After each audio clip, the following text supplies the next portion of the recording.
নমস্কার, মুনমুনের ঘরোয়া রান্না থেকে আমি মুনমুন আজ আপনাদের সঙ্গে মহারাষ্ট্রের খুবই প্রসিদ্ধ উকড়িচি মোদক রেসিপি শেয়ার করব, যেটা গণেশ ভগবানের খুব প্রিয়। গ্যাস অন করে একটা কড়াই বসিয়ে এই বাটির এক বাটি আমি নারকেল কুড়ো নিয়েছি। গ্যাসের ফ্লেমটা স্লোতে করা আছে।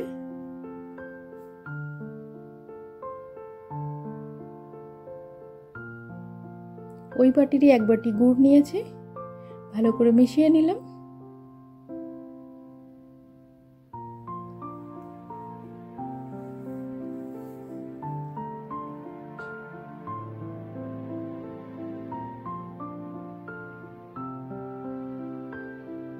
গুড়টা মেল্ট হয়ে গেছে, ভালো করে মিশে গেছে নারকেলের সঙ্গে।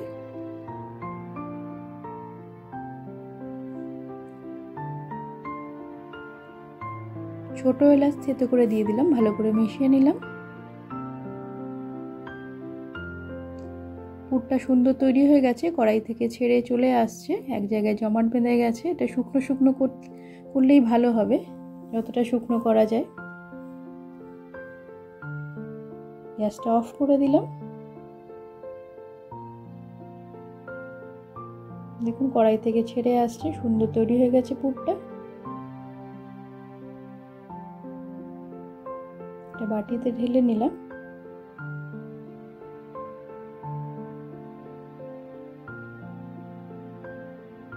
এটা কড়াইয়ের মধ্যে জল দিলাম। গ্যাসের ফ্লেমটা মিডিয়াম করা আছে। এই বাটি 2 বাটি জল দিলাম।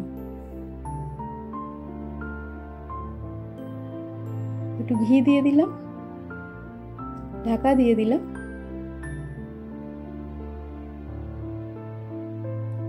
জলটা ফুটে উঠেছে। যে বাটিতে জল দিয়েছি ওই বাটিরই এক বাটি চাল গুঁড়ি দেব।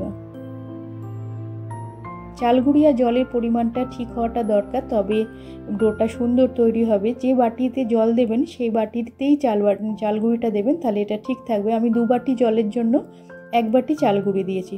চাল গুঁড়িটা দিয়ে সমানে নাড়তে থাকতে হবে, না এটা দলা পেকে যেতে পারে। গ্যাসের ফ্লেমটা এই সময় স্লোতে করে দিয়েছি।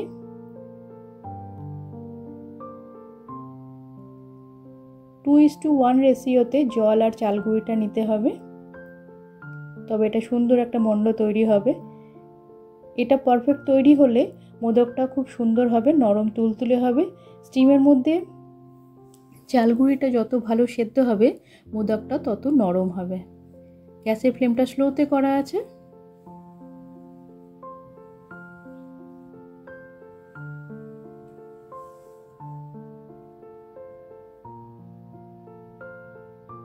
অল্প একটু নুন দিয়ে দিলাম, ভালো করে মিশিয়ে নেব।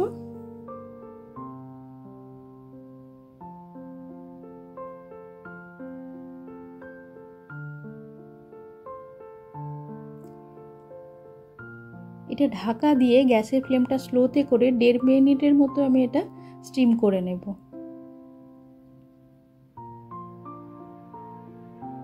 ঢাকা দিয়ে নিয়েছি। গ্যাসের ফ্লেমটা স্লোতে রেখে 1.5 মিনিটের মতো এই অবস্থায় রেখে দেবো, সুন্দর চাল গুঁড়িটা সেদ্ধ হবে। 1.5 মিনিট হয়ে গেলে এটা হয়ে গেছে, গ্যাসটা বন্ধ করে দেবো। এই অবস্থাতে এটা 5 মিনিটের মতো রেখে দেবো। এই স্টিমেতে চাল গুঁড়িটা সুন্দর সেদ্ধ হবে আর মোদকগুলো খুব নরম হবে। এটা হয়ে গেছে। অল্প একটু ঠান্ডা আছে এখন, এই অল্প একটু গরম আছে। থালায় ঢেলে নেব।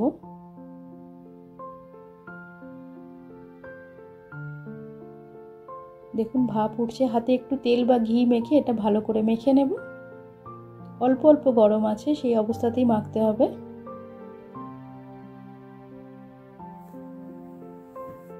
মানে হাতে ছোঁয়া যাবে সেরকম গরম, একদম হাত জ্বলে না যায়। হালকা হালকা গরম থাকতে এটা মেখে নিতে হবে ভালো করে। একটা মোদকের মোল্ড নিয়েছি, মোল্ডের মধ্যে ঘি বা তেল দিয়ে গ্রিস করে নিলাম।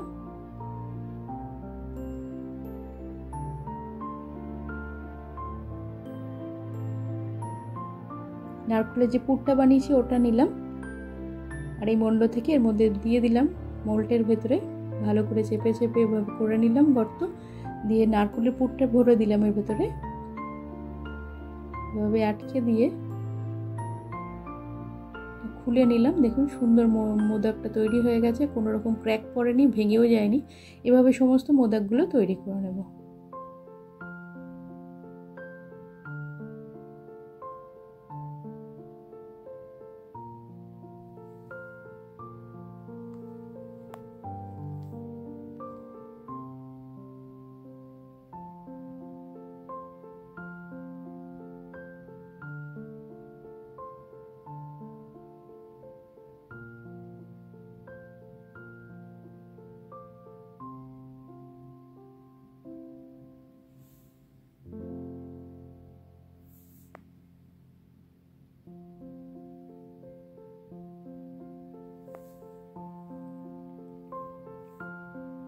একটা ডেচকিতে জল নিয়েছি, একটা স্ট্রেনারের মধ্যে তেল গ্রিস করে নিলাম। আপনাদের কাছে কলা পাতা থাকলে কলা পাতা দিয়ে তার উপরে মোদকগুলো বসিয়ে গ্যাসের ফ্লেমটা মিডিয়াম রেখে 12 থেকে 15 মিনিটের মতো ঢাকা দিয়ে স্টিম করে নিতে পারেন।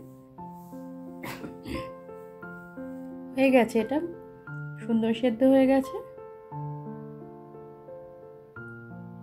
খুব সুন্দর নরম হয়েছে। তৈরি হয়ে গেছে মহারাষ্ট্রের প্রসিদ্ধ উকরিচি মোদক রেসিপি। এখন নানা রকম মোদকই তৈরি করা হয়, কিন্তু এটা মহারাষ্ট্রের খুবই প্রাচীন একটা রেসিপি। আমি একটু দুধের মধ্যে কেশর গুলে রেখেছিলাম, সেটা দিয়ে গার্নিশ করলাম। আপনারা ড্রাই ফ্রুট দিয়েও গার্নিশ করতে পারেন, আপনাদের পছন্দের মতো ভাবে গার্নিশ করে নিতে পারেন। খুবই সিম্পল রেসিপি, খুব প্রাচীন রেসিপি, গণেশ ভগবানের খুবই প্রিয় এটা।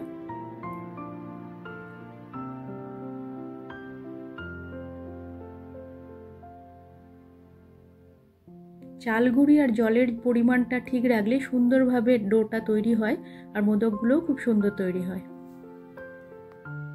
যে বাটিতে জল নেবেন ওই বাটির হিসাবেই চাল গুঁড়িটা নেবেন। 2 বাটি জলের জন্য 1 বাটি চাল গুঁড়ি। এই রেশিওতে বানালে মোদকগুলো খুব সুন্দর তৈরি হবে।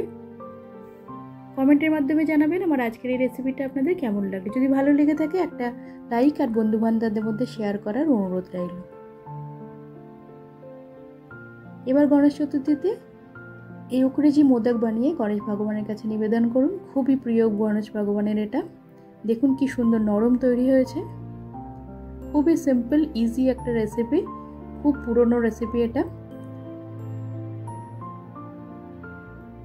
আমার পুরনো বন্ধু যারা আমার ভিডিও দেখছেন তাদের অসংখ্য ধন্যবাদ। এভাবে আমার সাথে থাকবেন, পাশে থাকবেন প্লিজ, আমিও সবার সাথে আছি। আপনি যদি এখনো আমার চ্যানেলটা সাবস্ক্রাইব না করে থাকেন, চ্যানেলটা সাবস্ক্রাইব করে পাশে থাকা বেল আইকনটা প্রেস করে নিচে অল অপশনটা ক্লিক করে রাখলে আমি যখনই কোনো নতুন রেসিপি আপলোড করব আপনার কাছে নোটিফিকেশন পৌঁছে যাবে, আপনি সেটা সবার আগে এনজয় করতে পারবেন।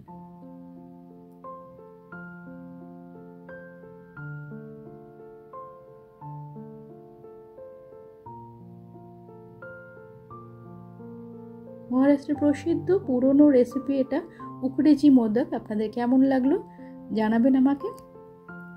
আর সবাই এই গণেশ চতুর্থীতে গণেশ ভগবানের কাছে নিবেদন করুন। আপনাদের অমূল্য সময়ের মধ্যে থেকে সময় বার করে আমার রেসিপিটা দেখার জন্য আপনাদের অসংখ্য ধন্যবাদ। এভাবে আমার সাথে থাকবেন, পাশে থাকবেন প্লিজ। আজ এই পর্যন্ত, আবার হাজির হয়ে যাব অন্য একটা নতুন রেসিপির সঙ্গে।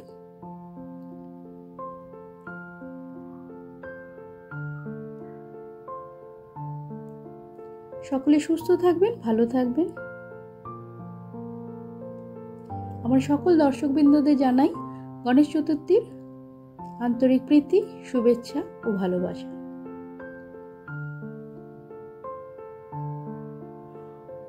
সকলে গণেশ চতুর্থী খুব সুন্দর করে, খুব আনন্দের সঙ্গে কাটান।